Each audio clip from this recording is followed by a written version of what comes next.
सुप्रभात दोस्तों, good morning. और ये सुप्रभात तो फार्म हाउस की है, आप दृश्य देखकर ही समझ गए होंगे। तो मैं बीच बीच में फार्म हाउस के अपडेट्स दे रही हूँ आपको। यदि आप नेचर लवर हैं तो प्रकृति के बीच रहना, नेचर के साथ रहना अपने आप में बहुत सुखद होता है। और देखिए, ये लालू भी दौड़कर आ गए हैं। हमने खेत पर रहना शुरू किया है तो रोटी के लालच में देखिए ये डॉग भी आता है, और अगर रोटी मिल गई तो खा के फिर 9, 2, 11 यानी कि गायब। और कुछ फसल देखिए खेत में सब्जी और छत में सब्जी में कितना अंतर है। यही पौधे जो मैंने गमले में लगाए ग्रो बैग में, उनकी ग्रोथ इतनी फास्ट नहीं है, इतनी हेल्दी नहीं है। और क्यारी में अभी मैंने आपसे शेयर किया 8 दिन पहले ही लगाए हैं श्रीमान जी ने, और गोभी देखिए कितने अच्छे हो रहे हैं। तो मैं सारे अपडेट दे रही हूँ। और दूसरी क्यारी भी बन गई है, कुछ थोड़ा बहुत लग रहा है। तो काम करना भी थोड़ा सा कठिन है, क्योंकि गमले में तो हम खुरपी से फटाफट कर लेते हैं, पर यहाँ इतने बड़े एरिया में या तो ट्रैक्टर से जुताई चाहिए या फिर जैसे ये क्यारी बनाना है तो गैती चाहिए, गैती से काम करना पड़ता है। लेकिन इस मिट्टी में जादू है, जैसे ही पौधा इसके अंदर गया और उसमें ग्रोथ शुरू हो गई। और ये धान तो मैंने पहले भी बताया कि धान कट गई है। मेहनत की बात है कि धान कटने के बाद उसको सुखाया जाता है और उस पर ऊपर नीचे हाथ फेरकर उलट पलट करना होता है, ताकि उसका जो मॉइस्चर होता है वो धूप में पूरा सा उड़ जाए। और फिर ट्रॉली में भर के और ये चला जाएगा, शायद सीधा मंडी जाए, या फिर जिसके पास जगह है तो वो उस अपने घर में भी भर के रख सकते हैं और फिर इंतज़ार करें कि जब भाव मिलेगा तब बेचेंगे। ये डिपेंड करता है किसान के ऊपर, जैसी उसकी मर्जी हो।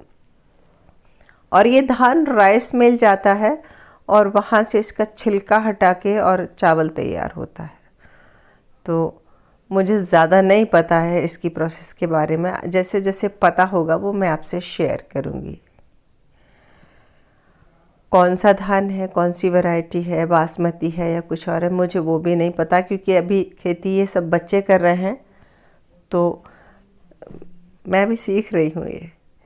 और देखिए दूर से छत से क्यारी का व्यू कितना अच्छा लग रहा है। हम तो बस सब्जियां उगा लेते हैं, अपने मन का थोड़ा बहुत ऑर्नामेंटल फ्लावर लगा लिए, और जितने भी सजावटी पौधे हैं और घरेलू जो किचन गार्डन की सब्जियां, उसका तो मुझे खूब ज्ञान है, कई सालों से कर रही हूँ।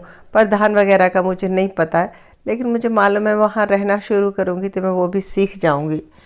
तो ये धान अभी जाएगा या इसमें से निकलेगा, वो क्या होगा मैं अपडेट आपको देती रहूँगी।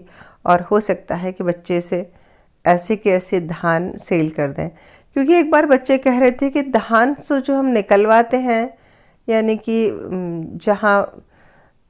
जहाँ पे वो छिलका उतार के पूरी प्रोसेसिंग होती है, वो करके जब हम धान लाते हैं तो यदि 10 किलो धान है तो उसमें से चावल बहुत कम निकलता है, काफ़ी ज़्यादा ऊपर की भूसी निकल जाती है और कुछ चावल टूट के टुकड़े टुकड़े हो जाता है। तो कुल मिला के वो हमें महंगा पड़ता है, बजाय इसके कि धान बेच दी जाए और बाज़ार से रेडीमेड चावल खरीद लिया जाए। और देखिए ये वो फल के पौधे जो हमने बरसात में लगाए थे। हमें बहुत डर था, क्योंकि खेत में बरसात भर लंबे समय तक पानी भरा रहा और ये पौधे डूबे रहे। तो अभी तक मरा तो एक भी नहीं है इसमें, लेकिन हाँ कुछ की ग्रोथ स्लो हुई है। और खेत में आपको दिख रहा होगा हमने आग नहीं लगाई है, यानी कि वो जो धान काटने के बाद जो उसकी नीचे की अवशेष बचते हैं सूखे, वो हमने प्लाऊ करवा के और इसी में मिलवा दिया है। हालांकि ऐसा सब करते हुए बच्चों को काफ़ी असुविधा हुई, क्योंकि एक की जगह 2 बार जुताई करनी पड़ी तो डीजल का खर्चा बढ़ता है, और बड़ा बड़ा धान समेट कर एक तरफ भरना पड़ा। और देखिए श्रीमान जी काम कर रहे हैं, कोई भी काम कर रहे हैं, वो केवल मज़दूरों के दम पर काम होता नहीं है।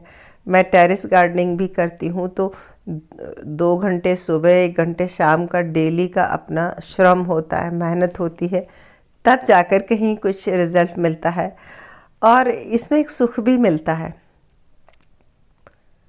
अपने घर में, अपने खेत में, अपने बगीचे में और थोड़ा थोड़ा काम, हालांकि जितनी क्षमता हो, जितना जितना शरीर अलाउ करे उतना करना चाहिए।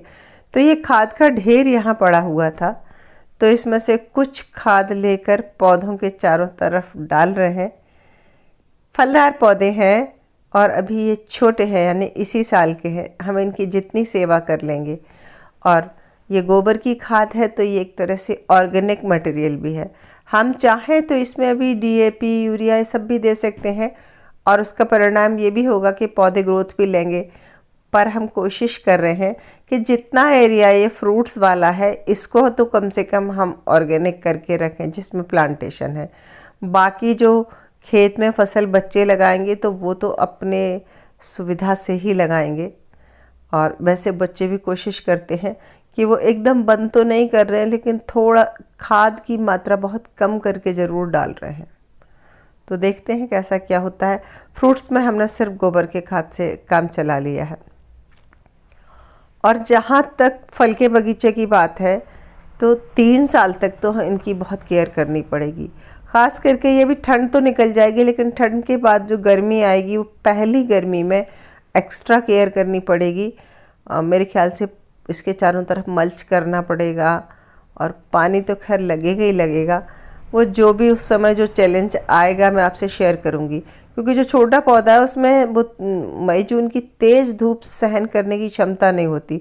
पत्ते तो झुलसेंगे ही, वो तो आप कैसे भी रोक नहीं पाएंगे। लेकिन यह है कि पौधा नहीं मरे। झुलसे हुए पत्तों का तो इलाज है, जैसे ही बरसात आएगी वो वापस से उसमें नए पत्ते आ जाएंगे, पुराने झड़ जाएंगे और हरे भरे हो जाएंगे, तो वो इतनी दिक्कत नहीं है। अब देखते हैं कि आगे क्या होता है। मेरी उम्मीद तो ये थी कि बरसात में बहुत अच्छी ग्रोथ ले लेंगे पौधे, पर हुआ उसके ठीक उल्टा।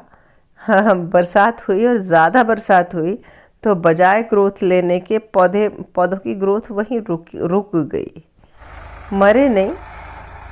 और देखिए, जुताई के बाद ट्रैक्टर में एक वजनदार कुछ भी बांध देते हैं, गांव में से पटेला कहते हैं या पटिया फेरना कहते हैं।